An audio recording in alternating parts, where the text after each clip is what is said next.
Hello and welcome to another Fantasy Weekly recap sponsored by Wormtown Brewery, B Hoppy. I'm your host, Mark. This is. No, I'm Mark. I'm Rob. This is Mark. Hi. And we have another co host, Ashira, over here. We'll be getting to her later with our movie recap. So, yes, our sponsor here this week is B Hoppy. Pretty good beer from the taste of it so far. Thoroughly enjoyed, much better than last week's pumpkin ale from, I believe it was Harpoon. Mark, one sip. Everybody knows the rules. Our resident beer expert over here. Yes, very tasty, very tasty. 6.5% alcohol. Goes down like bread and butter, Good for the calories. But yeah, be hoppy. Be good. So what was the rating? 6.5. Like the alcohol percentage. Yeah, get that one right this time. So we were also requested to scope out the fantasy weekly recap a little bit more, so it wasn't just fantasy. So based off the movie we just watched, good old chick flick, it was called Someone Great. I thought it was pretty good for a chick flick. Probably not up there with 50 First Dates. Mark, you're quite a chick flick expert as well. What are some of the top ones in your humble opinion? Rumor Has It, The Holiday, Love Actually. Love Actually, that's fair. These are all great. Are those all British or no? Most of them are. Yeah, okay. Ashira, can we get your opinion on this, seeing as how you'd probably have the best judge of a chick flick? It was good. Because you're a flick.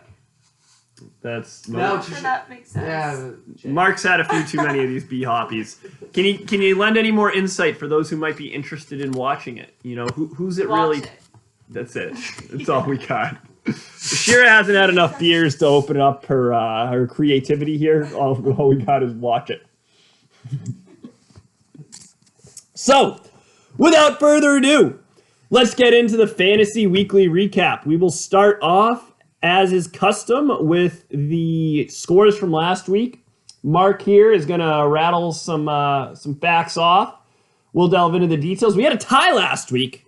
That was interesting. Did we That know? was a big time. Big Who time. was that between? That was G. That was G and Nicholas Pomeroy. Nicarus? Nicarus. It's like Icarus. He fell from the sky.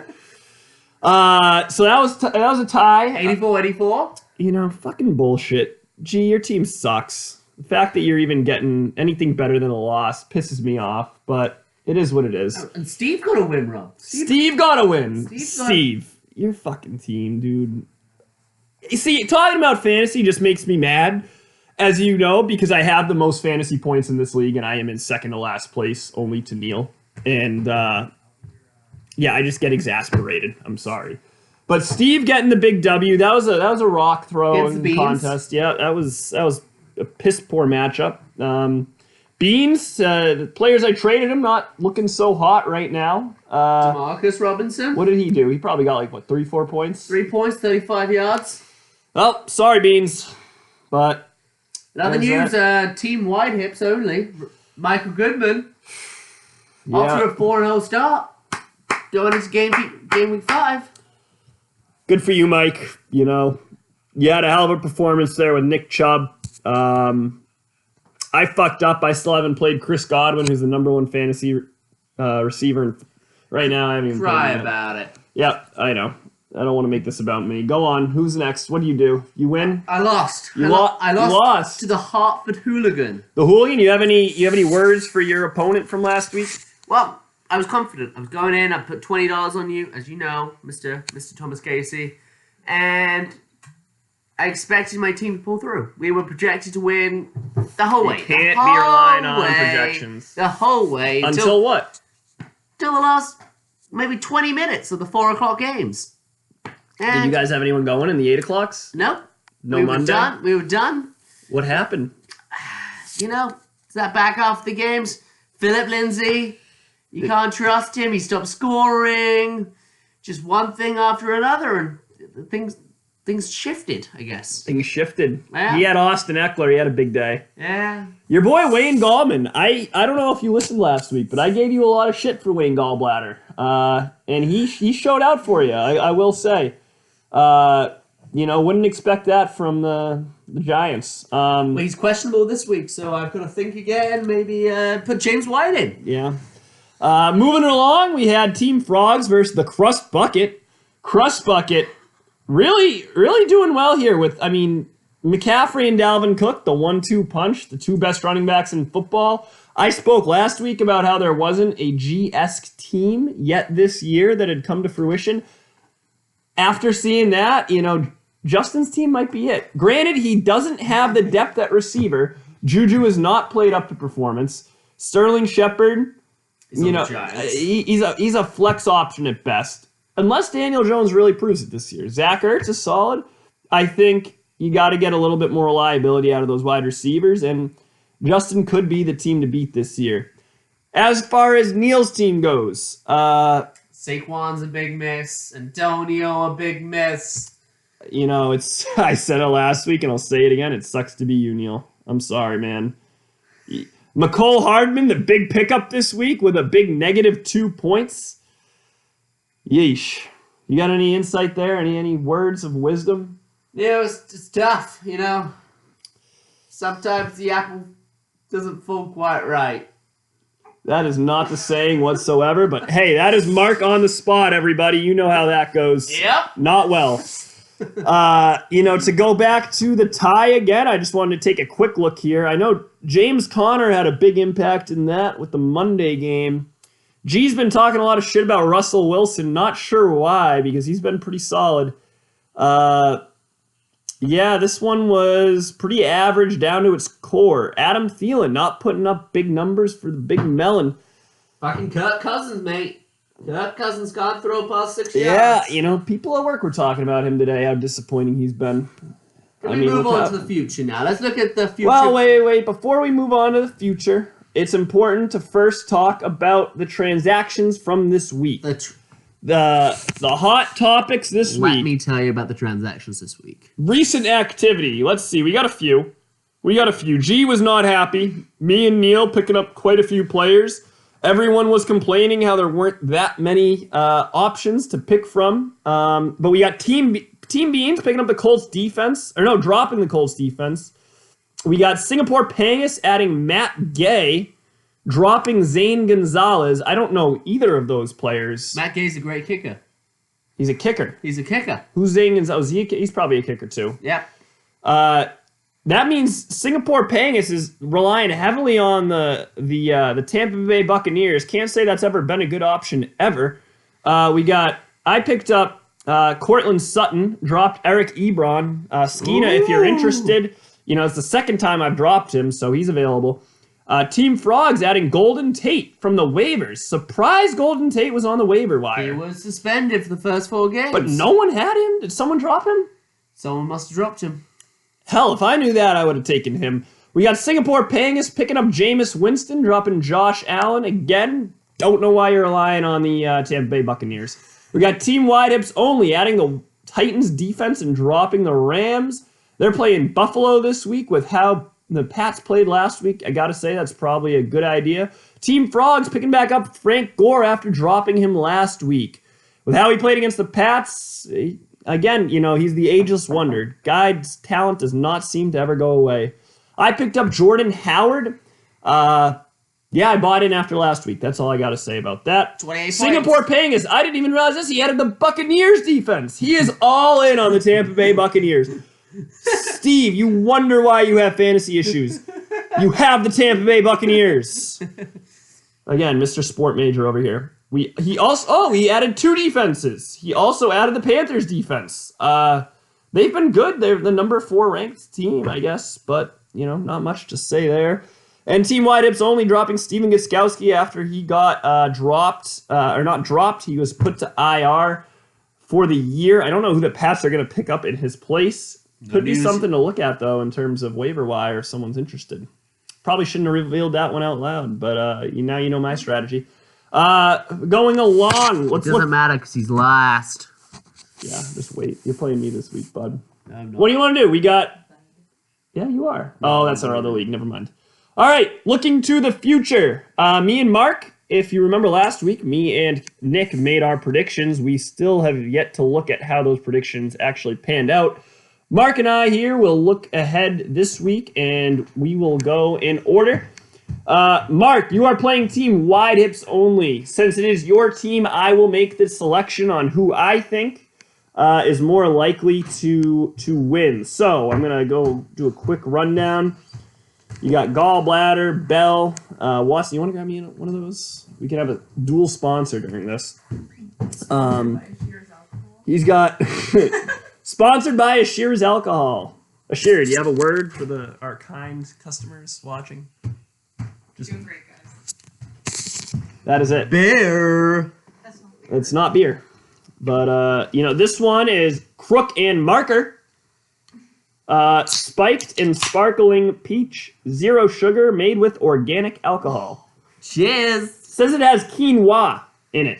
Yeah, I'm a little nervous. One sip, everyone knows the rules. Mark? Ooh, peachy. Oh, let me tell you about this. I like it. This I is like good. it a lot. Fuck, it has quinoa in it. One sip. Everyone knows the rules. Peach. Crook and Marker sponsor. Very tasty. Very tasty indeed. What percentage is this on this? Is this even alcohol? I'm not convinced. 6.5. 6.5. I don't believe it for a second. I don't believe that for a goddamn second, It I'll tell tastes you like that. straight peach and mango. I'm about it. I'll tell you that right now, folks. Yeah. Again, Crook and Marker. Here's the label. Check it out in your local store. Just swipe up for the link. Swipe up for the link. Yep. Subscribe, like on YouTube. This actually will be on YouTube, so.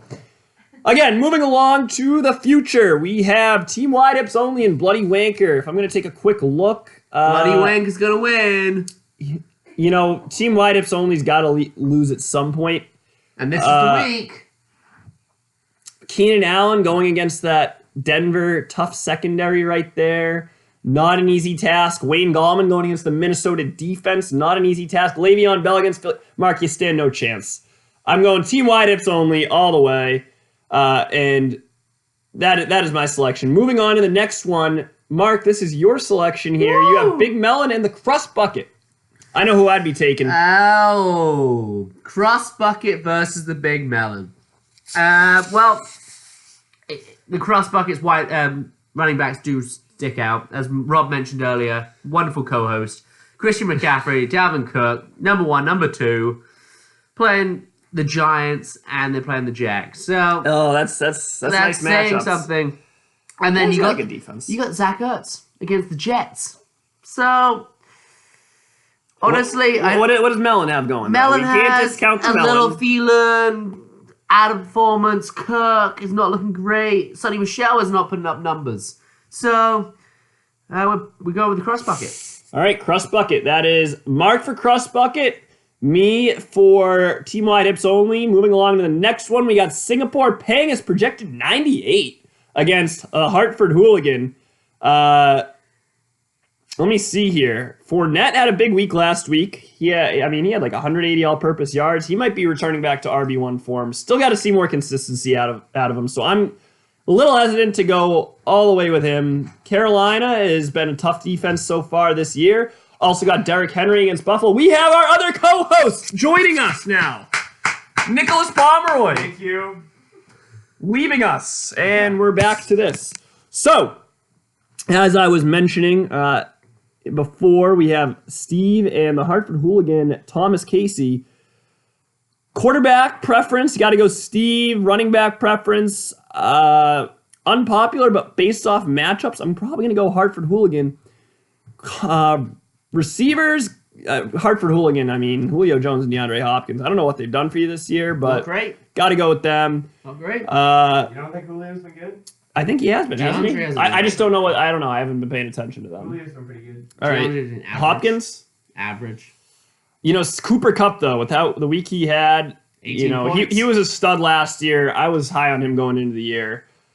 But Sammy Watkins at that number 2 spot, unless you can get some production out of him, I got to go with the Hartford Hooligan at receivers. Granted, Steve was asking who to start at receiver this week, and I know he has Robert Woods and Larry Fitzgerald as well. Maybe if he makes a sub there, that changes. But so far, I'm giving it the edge to the Hartford Hooligan. Scrolling down, we have the Chicago defense against Oakland for the Hartford Hooligan and Carolina against Jacksonville. I'm gonna go against the grain, go against the projections. I'm gonna go Hartford Hooligan on this one. So, you'll take Steve there, you'll take Crust Bucket, and you'll have yourself. So the next one is Team Beans and Team Frogs. You can take a look at this one. These are some pretty brutal teams at this point, I will say, though somehow Beans is doing okay. Beans is projected 95 points. Frogsy, 81 points. So you go down, you look at the different matchups, as Rob said. Quarterback, you got Mahomes versus Jackson. That's a tight matchup right now. Both playing well, both... Mahomes gets the edge. Mahomes gets the edge, but... Lamar has potential, but I think Mahomes has the edge. When I look at the running backs, I would say it's pretty equal right now as well. You got Gurley, you got Williams for Kansas City, and you got Montgomery versus Gore. Gore is unpredictable. Go into wide receivers. We got Jarvis versus Adele, 2 players on the same team. Evans versus Cooks. Could be tight. Then here's the deal breaker for me. The deal breaker. The deal breaker. If I had like a something I could put on the screen right now, I'd be like, deal breaker. Saunders. I really like him. Philadelphia running back versus Calvin Ridley of the Atlanta Falcons. I like Calvin as well, but he isn't having the season he had last year. You like Miles Sanders more. I like Miles Sanders. I will make a $10 bet with you that Calvin Ridley outperforms Miles Sanders. You hear this, lads? On camera. $10 bet. Miles Sanders outperforms Calvin Ridley. Wait. Who's the matchup before we do it? You've got Calvin. I got Miles Sanders. All right, yeah, I'll do that. $10. $10 right there. $10. You guys saw it. Woo! All right, so who's your pick? My pick is the Beans. The Beans. All right. Come on, Neil, now. Don't let me down. Get your first win of the year, please. Maybe I'll make a trade with you. Next one, it is me and G. I don't think I can bet on this one because it's me. Sligo. You got it. I turned my phone off. Well, I mean, the smart choice would be to be me, but with my luck this year, G will probably put up the most points in the league this week. It's G. Michael Thomas is about to go for 22 yards. 22 yards? 22 points. 22 yards plus like 5 touchdowns. James Conner, Marlon Mack about to go off. Russell, stop complaining about This him. is irrational confidence. And I'm not even looking at Rob's team right now. It's a good team, but he has no defense. He has no defense. I have the Patriots defense. Well, he has no defense on fantasy. All right, well, that is a wrap for that. Any parting words before we send this thing off here? $10. Miles Sanders is outscoring Calvin Ridley this week. Anyone else want to bet on it? If anyone else wants in, we can get a pool going. Just feel free to chime in, send in a text, an email, because this will be the platform it probably goes out on. Going into next week, I'd just like to have a quick note. We've done a couple different co-hosts right now, and we can feel free to keep going as is with either Nick and Mark or Nick, or we can start doing something similar to what Nick's other league is doing. We can have someone FaceTime in potentially for a recording, give their 2 cents if anyone is interested. What is your suggestion? How about no Rob and 2 other people? Please, I carry this show. Anyways, I believe that is all I have. Actually, I did want to check one other thing before we leave. Why is she laughing at me? Because you look ridiculous. What do they do on ESPN now? They do the what's it called? Nah, never mind. I won't do it. They have like the thing where they track who's jumped and End who's it. Just end it. Anyways, if you've been listening for this long, I appreciate it. Thank you. It's a hell of a time talking to you guys, and until next week, good luck to everyone, even though only 5 of us will come out satisfied. Correct. Until then, Could be less. bye guys. Yeah, it could be a tie. See you later. That's Mark. Say goodbye, guys. Pleasure, gentlemen. That's it.